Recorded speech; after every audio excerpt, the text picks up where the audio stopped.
अल्लाह का कुरान कहता है।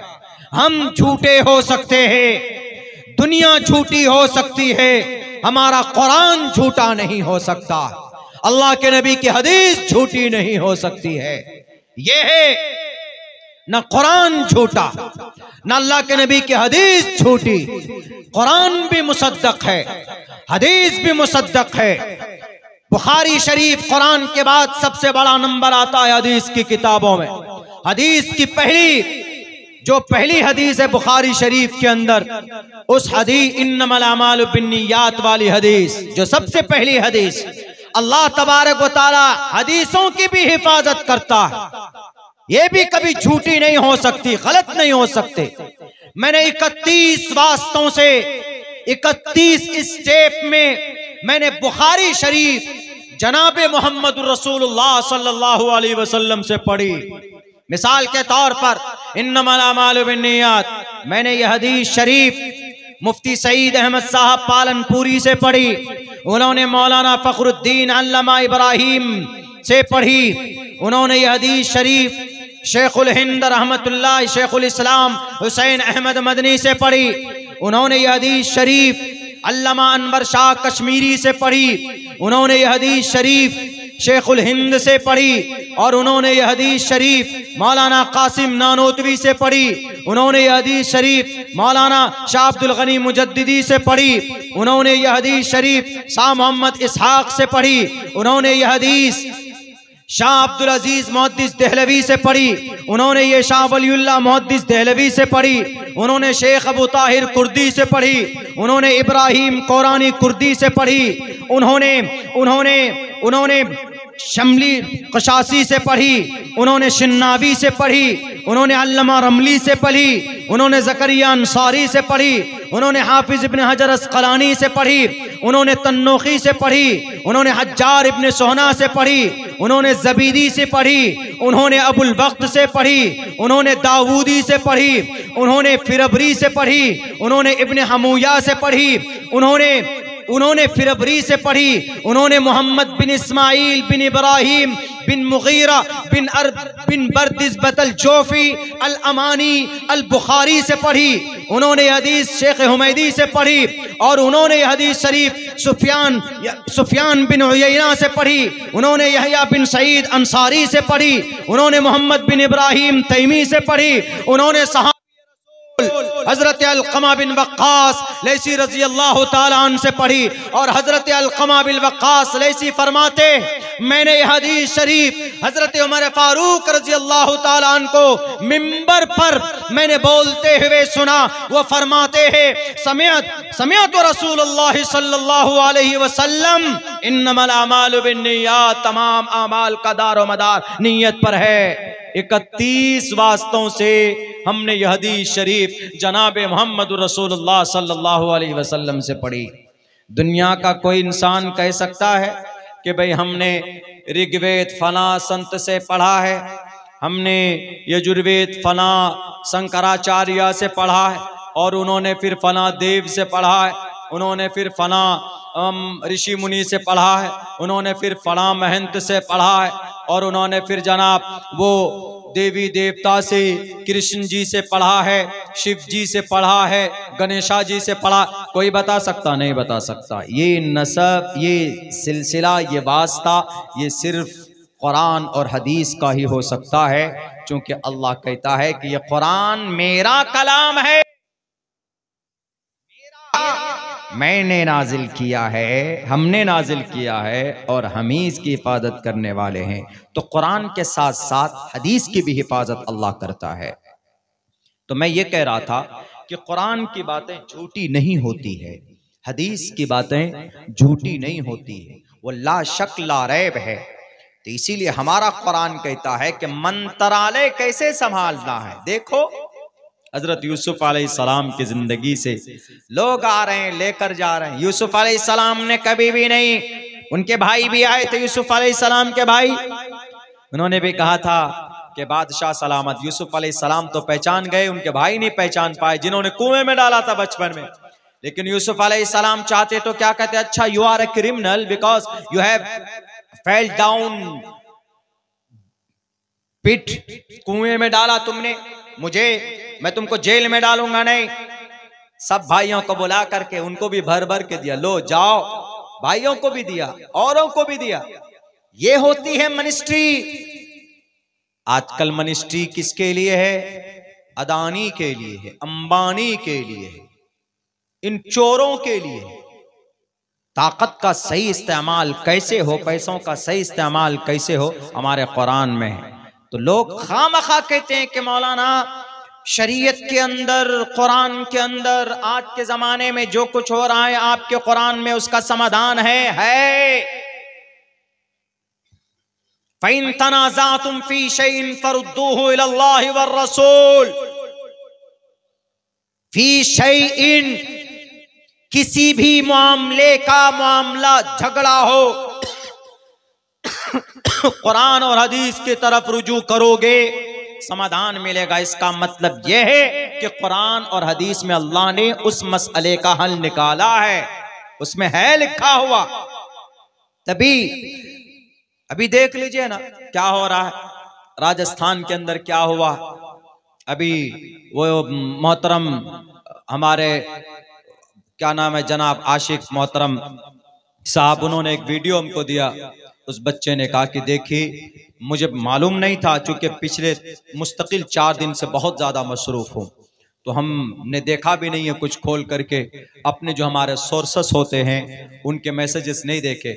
उन्होंने कहा कि देखिए अभी राजस्थान के अंदर क्या हो रहा है मौलाना, बुर्के, ये हिजाब को लेकर, बुर्का एक तरफ रखिए, बुर्का तो पूरे सर से पैर तक, हिजाब को लेकर, हिजाब सिर्फ ये सर के ढांकने को उमूमन बोलते हैं, लेकिन हिजाब से मुराद पर्दा है, पूरे पर्दा। कहा कि देख के क्या हो रहा है। वहां का एक बाल मुकुंद ऐसे कोई नाम है वहां के विधायक का, और वो क्या है, वो संत है, महाराज है, योगी है। योगी तो नहीं, मैं तो कहूंगा कि वो ढोंगी, राजस्थान का, जयपुर के अंदर। क्यों ढोंगी है? क्योंकि हिजाब के बारे में वेदात में जिक्र है, मंत्रों में जिक्र है, साफ साफ लफ्जों में कहा है, यत्र नारयस्तु पूजन्ते रमन्ते तत्र देवता तत्र तास्तु न पूजन्ते न रमन्ते न तत्र देवता।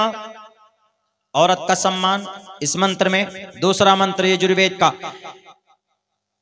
अधेह पश्यस्तिमोपरि संतराम सतराम पादको हरमाते कौशल्पको स्त्रीहीन ब्रह्मा स्त्रीहीन भवतः। दूसरा मंत्र यजुर्वेद का। इन दोनों मंत्रों के अंदर में औरत पर्दे की चीज है, औरत का सम्मान करो, ये बात बताई है किसने? ईश्वर ने। योगी कौन होता है? वो जो योग करता है, ईश्वर पर जिसका ध्यान होता है। लेकिन ये योगी नहीं है, ये ढोंगी हैं जो अपने शास्त्र को न पढ़ते हैं न उस पर गौर करते हैं।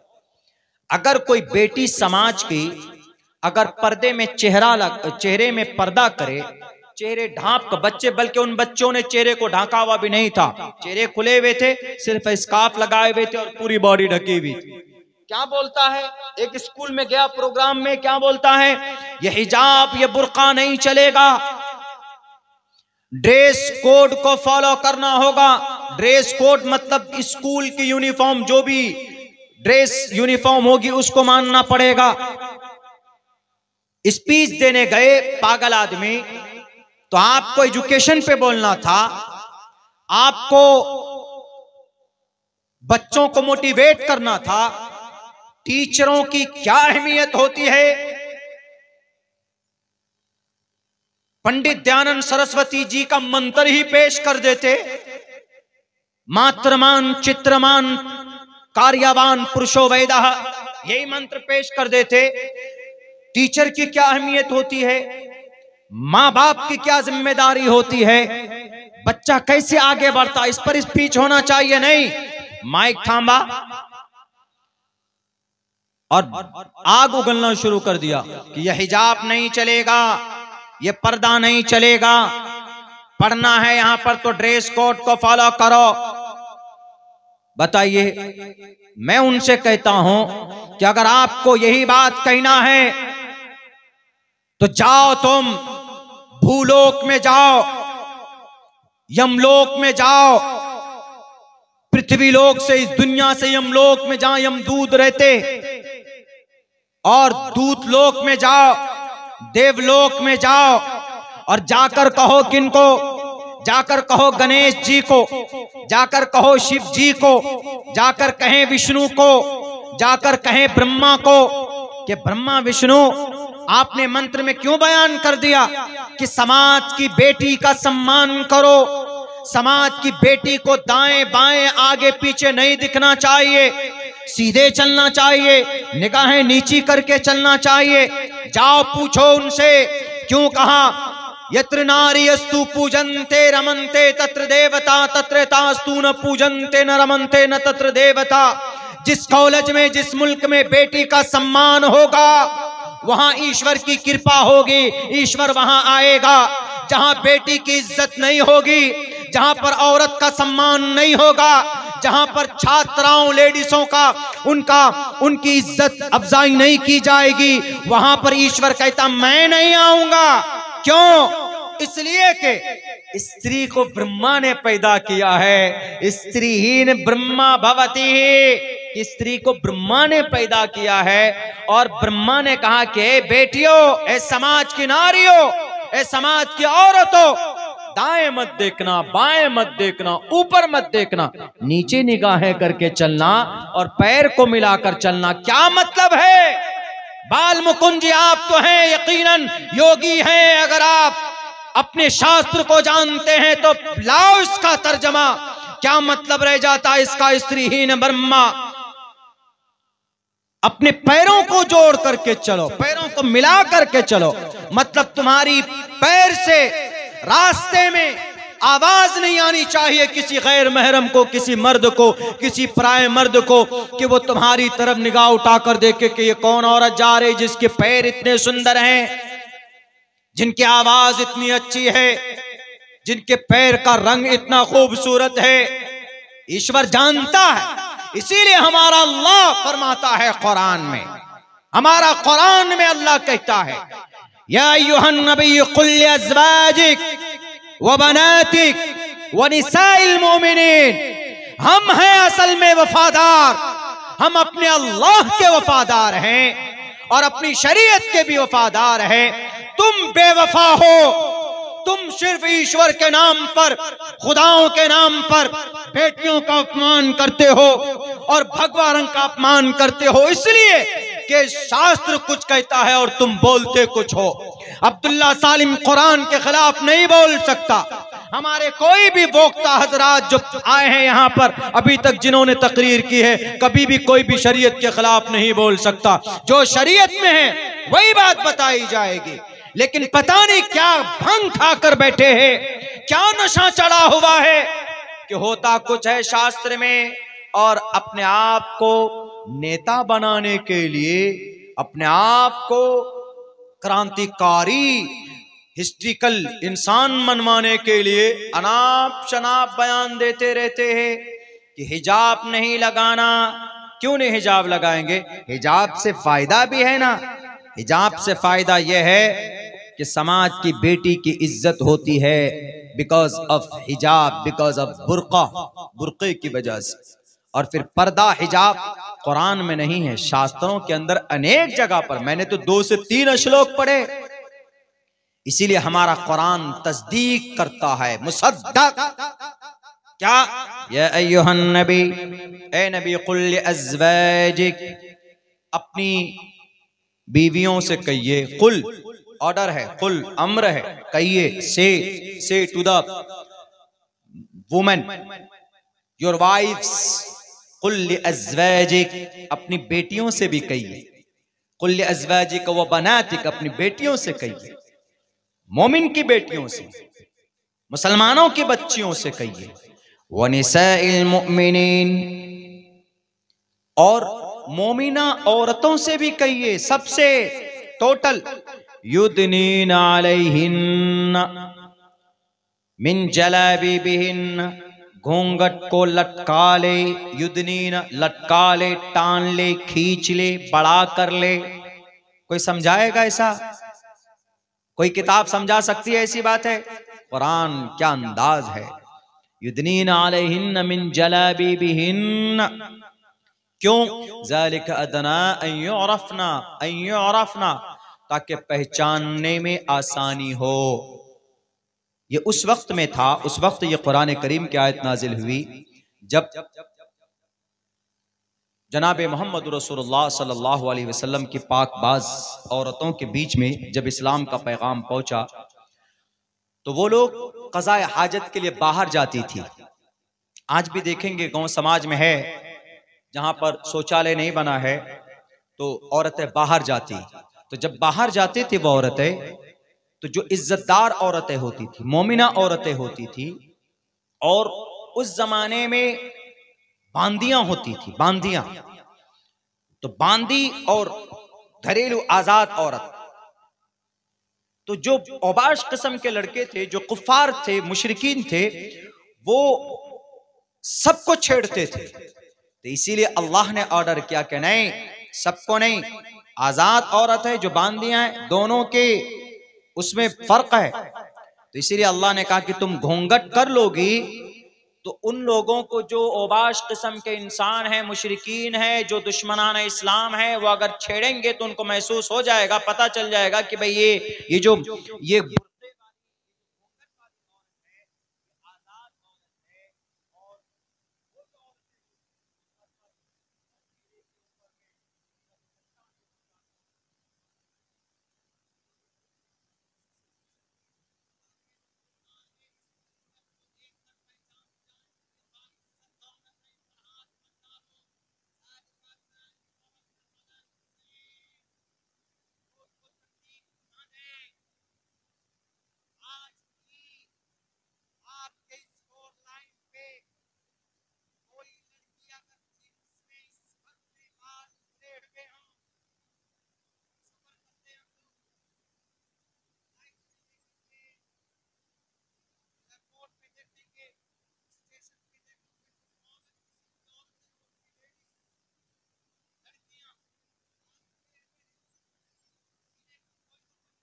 के ये कलाई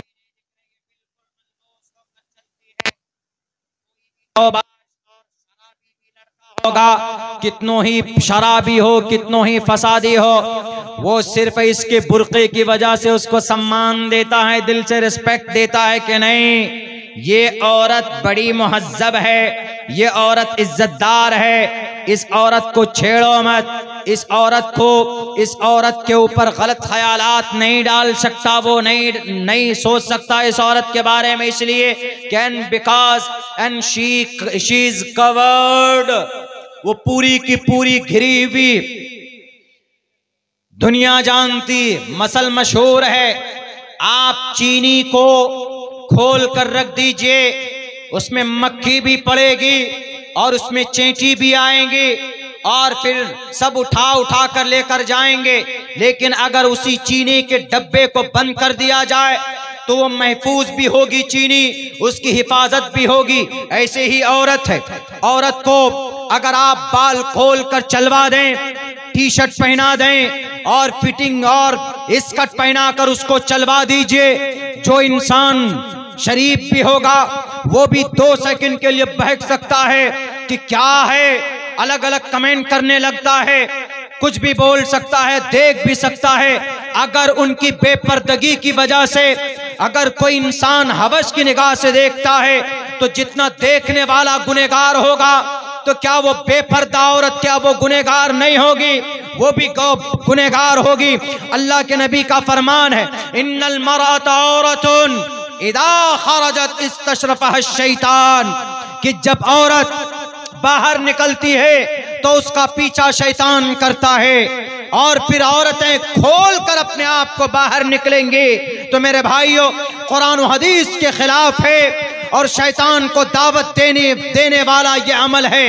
और जब लड़कियां खुलकर बाहर निकलती, अपने आप को प्रोटेक्ट नहीं करती तो जिना के वारदात होते हैं। क्या पर्दे में रहकर, बुर्के में रहकर, हिजाब में रहकर हमारी समाज की बेटियों ने क्या तरक्की नहीं की है? उठाओ, कर्नाटका की रिपोर्ट है कि मैट इंटर के अंदर सबसे ज्यादा बड़ा अगर टॉपर कोई लड़की रही है तो वो बुर्का पहनकर उस लड़की ने उर्दू मीडियम के अंदर जब एग्जाम दिया तो कर्नाटका पूरे सूबे के अंदर अगर कोई टॉपर है तो वो बुर्का पहनकर, वो समाज की बेटी जो तालिबा है जिन्होंने कभी भी अपने चेहरे को खोलकर गैर महरम के सामने में नहीं पहुंचे, वो समाज की बेटी।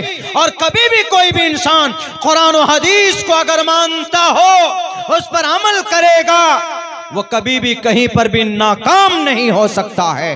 इस बुर्के का सबसे बड़ा फायदा तो यह है, बाल मुकुंद साहब, उसकी इज्जत महफूज होगी, उसकी तरफ कोई देखेगा नहीं, उसकी तरफ कोई हवस की निगाह से नहीं देखेगा।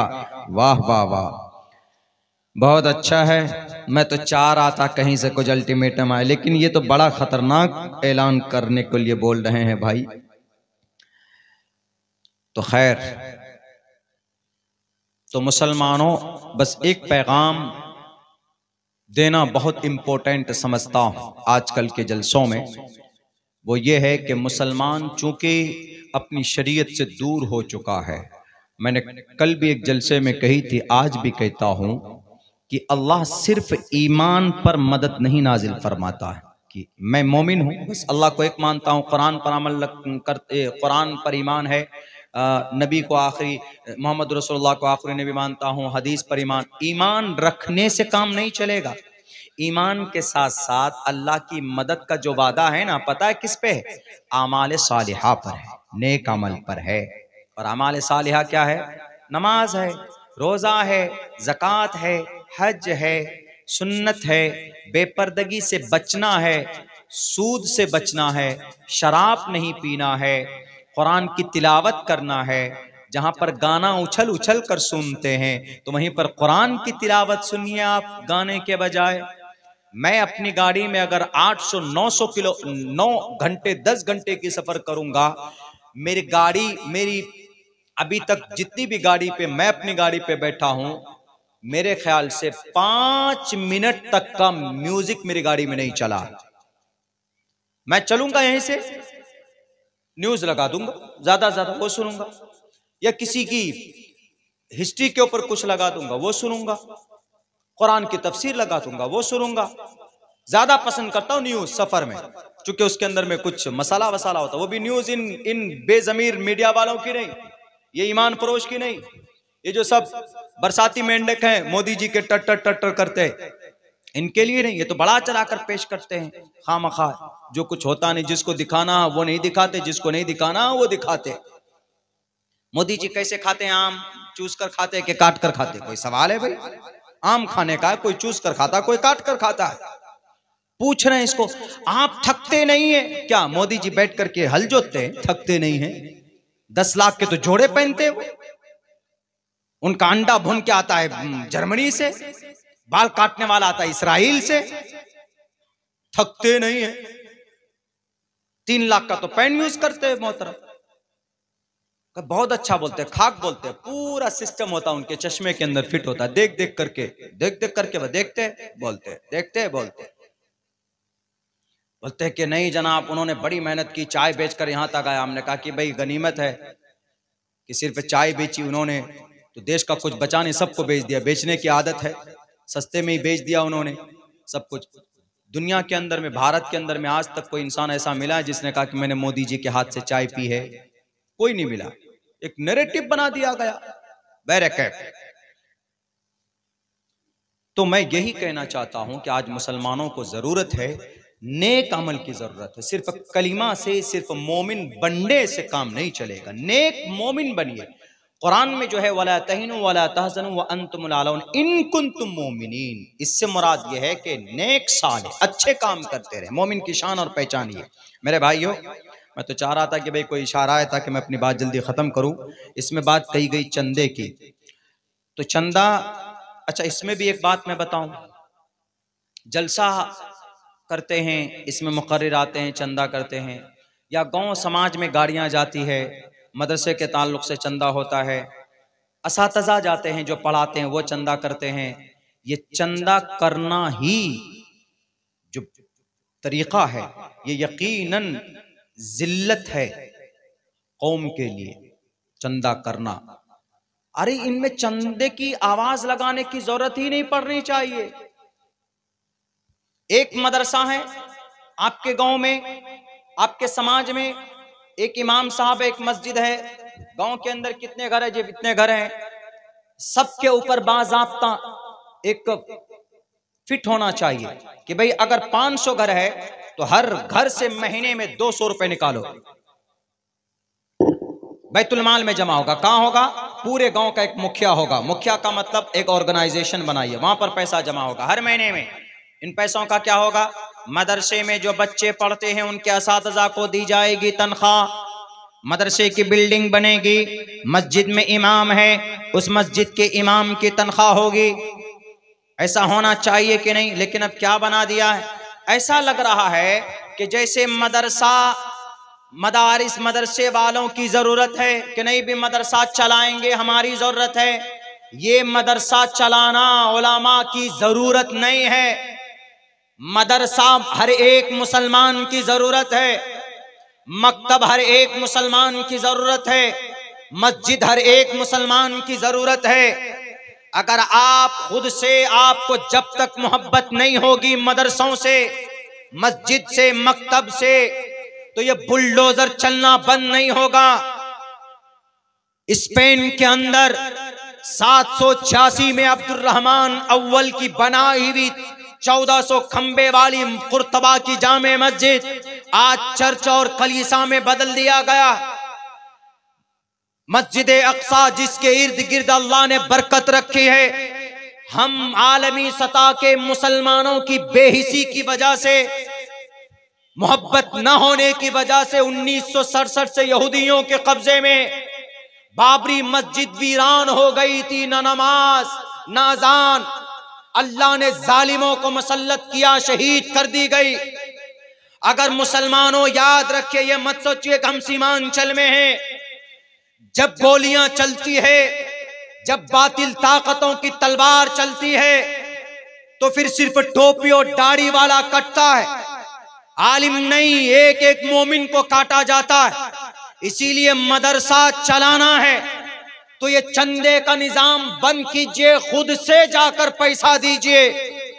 हर गांव का एक एक बंदा 500 रुपए किलो का, 200 रुपए किलो में योगी जी की अम्मा को काट कर खा सकता है, गाय माता के मांस को खा सकता है, 300 रुपए के किलो में मछली खा सकता है, और जनाब हर महीने के अंदर कम से कम 2000 रुपए की मांस मछली कौन नहीं खाता, मुझे जरा बताइए। तो अगर 100 रुपए मस्जिद या मदरसे के नाम पर वो हर महीने में जाकर मोहतमिम साहब को, नाजिम साहब को दे देंगे तो क्या घर के अंदर तरक्की होगी कि नहीं होगी? होगी। लेकिन नहीं, क्या समझते हैं, मदरसा तो मौलाना की जिम्मेदारी है, वही चलाएंगे, इनका एहसान है। ये अगर आपके पास रसीद लेकर जाते हैं तो तौहीन है इनकी, उलमा की, लेकिन फिर भी बेचारे अपने आप को मदरसा चलाने के लिए, कुरान के पैगाम को आम करने के लिए आपके पास जाते हैं और आपसे भीख मांगते हैं, तब जाकर मदरसा चलता है। अगर ये मदरसा नहीं रहे ना तो मेरे भाइयों मुर्तद कौम मुर्तद हो जाएगी, बच्चे हमारे गुमराह हो जाएंगे। क्यों? मदरसों से दीन जिंदा है ना। मदरसा है तो उलमा है, उलमा है तो कुरान का सही पैगाम आपके बीच जाएगा। और जब मदरसा नहीं रहेगा उलमा कहां से आएंगे? जब उलमा नहीं आएंगे तो फिर वो कोई जैसे गाय को माता मानता है, वही जो प्राण प्रतिष्ठा करता है, यानी उल्टा। प्राण प्रतिष्ठा का मतलब जानते हैं? प्राण प्रतिष्ठा का मतलब किसी ईश्वर की मूर्ति में जान डालना, यानी किसी खुदा की मूर्ति में, समझाने के लिए खुदा बोल रहा हूं, खुदा की मूर्ति नहीं होती, बस इतना समझ लीजिए। किसी परमात्मा, परमात्मा कौन हुआ? खुदा हुआ। किसी खुदा की मूर्ति में जान डालना कौन? किसी इंसान के जरिए से, ये तो उल्टा मामला हो गया। फिर वो खुदा कैसा भाई जो इंसान जिंदा कर रहा है उसको? खुदा तो वो होता जो इंसान को जान डालता है ना। लेकिन यहां उल्टा हो गया। श्री रामचंद्र जी की मूर्ति में किसने जान डाली? मोदी जी ने। और फिर श्री रामचंद्र जी खुदा कहां से रहे? कैसे खुदा है कि मोदी जी जिंदा कर रहे हैं उसको? प्राण प्रतिष्ठा का मतलब रूह डालना मूर्ति में। तो फिर ऐसे अकायद आ जाएंगे, हमारे बीच में भी आ रहे हैं ना। मुसलमानों में भी बहुत सारे ऐसे मकतबे फिक्र तैयार हो गए कि जिनके अकीदे के अंदर में खुराफात है। अगर मदारिस मकातिब नहीं रहे तो ये सब खुराफात चलता रहेगा और आने वाली नस्ल, यकीन नहीं होता है, आप अपने गांव के अंदर मदरसा है बंद कर दीजिए, ज्यादा नहीं सिर्फ 15 साल के लिए बंद कर दीजिए। आपका जो बच्चा होगा ना, वो उस बच्चे को ये भी मालूम नहीं होगा कि अल्लाह तबारक व तआला की तारीफ कुरान में कहां पर है, यानी कुल हुवल्लाह भी बच्चे को याद नहीं होगा। 2 खुदा, 3 खुदा, 4 खुदा, 5 खुदाओं को मानने वाले बच्चे होंगे। फिर ऐसी ही तो हिंदू कौम गुमराह भी है ना। हजरत नूह अलैहिस्सलाम की कौम है ये योगी जी, ये मोदी जी, ये अमित शाह वगैरह, ये भटकी भी सनातन धर्मी जितने भी, हजरत नूह की भटकी हुई कौम। उनको बताने वाला कोई मिला नहीं, उनके शास्त्र को कोई पढ़कर समझाने वाला हुआ नहीं, तो बस 33 करोड़ खुदा आ गए उनके बीच में। आपके बीच में अगर एक अल्लाह की वहदानियत को बाकी रखना है, कुरान के पैगाम को जिंदा रखना है, तो मदरसा जरूरी है। मदरसा, मकतब, मस्जिद इबादत के लिए। तो इन मदरसों के लिए जो चंदा है मुरव्वजा, तो खैर इनका एहसान है हमारे उलमा का, लेकिन एहसान इनका मानिए, आपकी जिम्मेदारी है कि खुद ला करके उन मदरसों को आबाद कीजिए हमेशा के लिए। बहुत से जगहों पे हमने देखा है माशाल्लाह निज़ाम बना हुआ है, 2-2, 250, 300 रुपए मंथली फीस जमा कर देते। बहुत ज्यादा दूर नहीं, यही औरंगाबाद चले जाइए, बिहार के अंदर एक मदरसा देखा, वहां पर 300 नौजवानों की कमेटी, 300 नौजवान। और जो आजकल हमारे जवान है ना, वो विमल पुड़िया मुंह में 50 रुपए का खा लेते हैं, खत्म हुआ ना मुंह में डाल लिया। पूछो कि भैया हमको जरा फना जगह जाना है, मुंह में हर वक्त एकदम भर कर रखते, क्या बोलेंगे? मौलाना यहाँ से कटिया 120 किलोमीटर, एकदम मुंह में भरे हुए रखते। अगर वही पैसा मदरसों में दे दें, 300 नौजवानों की कमेटी हमने देखी है, 300 रुपए हर महीने में देते हैं वो। 300 रुपए 3 नौजवान, उलमा बैठकर पढ़ाते हैं शान से, एकदम कहीं नहीं जाते वो। यहां तो जनाब मकई में भी बोरी लेकर बच्चे छोटे छोटे जाते हैं। ऐसा नहीं होना चाहिए। जब तक आपको आपकी शरीयत से, आपके मस्जिद से, आपके मदरसों से मोहब्बत नहीं होगी, तो अल्लाह तबारक व तआला हिफाजत के असबाब भी पैदा नहीं करेंगे। इसीलिए तो मदारिस बंद हो रहे हैं, इसीलिए तो मसाजिद के ऊपर बुलडोजर चल रहा है, इसीलिए तो कुरान के मानी मसले के ऊपर कानून बनना। यूसीसी नहीं आया अभी, यूनिफॉर्म सिविल कोड, आने दीजिए, आपके कुरान के ऊपर पाबंदी लगी, आपके कुरान के हुक्म पर पाबंदी लगी। कुरान का हुक्म क्या है? कुरान का हुक्म यह कि मर्द 4 शादी कर सकता है, कुरान का यही ऑर्डर है ना। और भी मसाइल हैं, 4 शादी कर सकता है, लेकिन यूनिफॉर्म सिविल कोड अगर आ गया तो you are not able to get married more than 1, एक से ज्यादा शादी नहीं कर सकते आप, सिर्फ एक ही कानून। और भी तो कानून हो सकते थे ना, कि चलो भाई एक शादी करना जरूरी करार दे दिया गया, लेकिन जिसने शादी कर ली अगर वो बीवी को नहीं रखता है तो इस पर भी तो कानून बनना चाहिए ना। लेकिन इस पर कानून नहीं बनाएंगे वो, क्यों? वो जानते हैं अगर इस पर कानून बना कि शादी करने के बाद बीवी को नहीं रखेंगे तो सबसे पहले नंबर आएगा जेल जाने का मोदी जी का, क्योंकि मोदी जी ने शादी की है 42-45 साल से अपनी बीवी को साथ में नहीं रखता है। अगर कानून ही बनाना तो फिर यह भी बनाओ कि भाई एक शादी करना फर्ज है, हर नौजवान को जरूरी है। जितने भी नौजवान है 20 साल की उम्र का हुए, 18 साल की उम्र में पहुंचे, शादी करा दो, जरूरी है, ये कानून लाओ। लेकिन नहीं लाएंगे, क्यों? वो जानते हैं कि अगर हर किसी को, हर नौजवान को 18 साल की उम्र के बाद अगर शादी करना फर्ज हो गया कानून में, संविधान में अगर ऐसा कानून बना, तो सबसे पहले जेल में कौन जाएंगे? योगी जी जाएंगे। योगी जी की शादी नहीं हुई है, वो जेल में चले जाएंगे। अटल बिहारी वाजपेयी जी चले गए इस दुनिया से, वो जेल में जाते। और कौन? ये मोहन भागवत जी आरएसएस के चीफ, ये जेल में चले जाएंगे। और कौन? नितिन गडकरी जी, वो जेल में चले जाएंगे। बड़े बड़े नेताओं का नंबर आ जाएगा जी, चलो जेल में। क्यों? शादी क्यों नहीं की तुमने? शादी करने के बाद बेटी औरत का सम्मान सामने नजर आता है, तब पता चलता है कि भाई औलाद या औरत का क्या सम्मान है। तो बहरे कैफ तो पूरी दुनिया के लोग तैयार है आपकी शरीयत को मिटाने के लिए। आपको अगर शरीयत को जिंदा रखना है, इस्लाम को जिंदा रखना है, तो आप मदरसों को जिंदा रखिए, तो इंशाअल्लाह इस्लाम जिंदा रहेगा। तो इसलिए इन दैन अखीर के अंदर मैं आप लोगों से, मेरी तो आदत नहीं है चंदा करने की, मैं चंदा वाला खतीब नहीं हूँ, मुकर्रिर नहीं हूँ। मैं तो पहले बात मुकर्रिर ही नहीं हूँ, जो मुताला करता हूँ तो लोगों के बीच में पेश कर देता हूँ। लेकिन इतना है कि आप लोगों से आखिर वक्त में यही गुजारिश कर रहा हूँ कि भाई मदरसे के लिए कुछ न कुछ जो आपके जेब में बचा खुचा है, मेरे ख्याल से वो पेश करने की कोशिश करें। आप अगर देंगे अल्लाह के मदरसे में, जहाँ पर बच्चे पढ़ते हैं, कुरान करीम को याद करते हैं, तो इंशाअल्लाह वो कल क़यामत में आपको नेकी की सूरत में आपको अल्लाह तबारक व तआला एक बदला देगा। मा इंदकुम यनफदु व मा इंदल्लाहि बाक़। आपके पास जो कुछ है वो ख़त्म हो जाएगा, लेकिन आप जो दे देंगे वो अल्लाह तबारक व तआला के पास